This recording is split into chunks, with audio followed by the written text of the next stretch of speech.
नमस्कार शेतकरी बंधूंनो. फळझाडांची अभिवृद्धी बियाण्यांपासून केल्यास अशी झाडं उंच वाढतात आणि फळं धरण्याला अधिक कालावधी लागतो.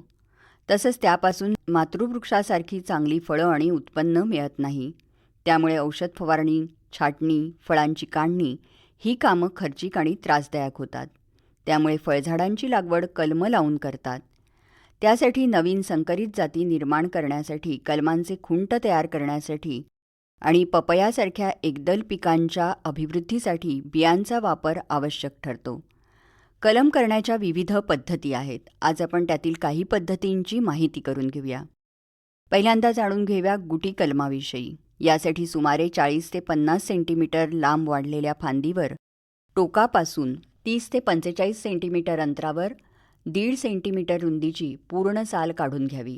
त्यानंतर तिथे ओलं शेवाळ लावावं आणि ते प्लॅस्टिक कापडाने गुंडाळून दोन्ही टोकाकडे सुतळीने बांधून घ्यावं. पावसाळ्यात गुट्या चांगल्या प्रकारे होतात.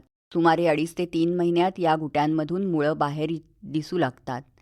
तेव्हा गुट्या झाडापासून कापून प्लॅस्टिक पिशव्यात लावून सावलीत ठेवाव्यात. नंतर गुटीवरील 50% पानं कमी करावीत. लवकर आणि अधिक प्रमाणात मुळ्या फुटण्यासाठी IBA किंवा NAA ही संजीवकं 2000 ते 5000 ppm टाल्क पावडरमध्ये किंवा लॅनोलिल पेस्टमध्ये मिसळून गुटीच्या वरच्या कापावर लावावी. यानंतर कोय कलम. आंब्याच्या अभिवृद्धीसाठी ही साधी आणि सोपी पद्धत असून मोठ्या प्रमाणावर दर्जेदार कलमं करता येतात. एका वर्षात ही कलमं लागवडीला तयार होतात. यासाठी मे ते जुलै हा कालावधी योग्य आहे. या पद्धतीत गादी वाफ्यावर कोळी रुजवून 15 ते 20 दिवसांचं रोप मुळासकट कोळीसह काढून घ्यावं. अशा रोपांची पानं पूर्ण उघडलेली नसावीत. पानं आणि देठांचा रंग तांबडा असावा. रोपाचा खालचा 7 ते 9 सेंटीमीटरचा भाग ठेवून शेंडा छाटावा. कापलेल्या टोकामधून मधोमध सुमारे 4 ते 6 सेंटीमीटर लांबीचा उभा काप घ्यावा.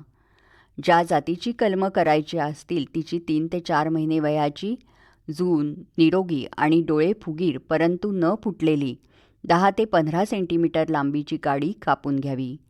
त्या काडीवरील सर्व पानं कापून टाकावीत आणि काडीच्या खालच्या बाजूला 4 ते 6 सेंटीमीटर लांबीचे 2 तिरकस काप विरुद्ध बाजूला देऊन पाचरीसारखा आकार द्यावा. त्यानंतर ही काडी रोपावर दिलेल्या कापात व्यवस्थित बसवावी.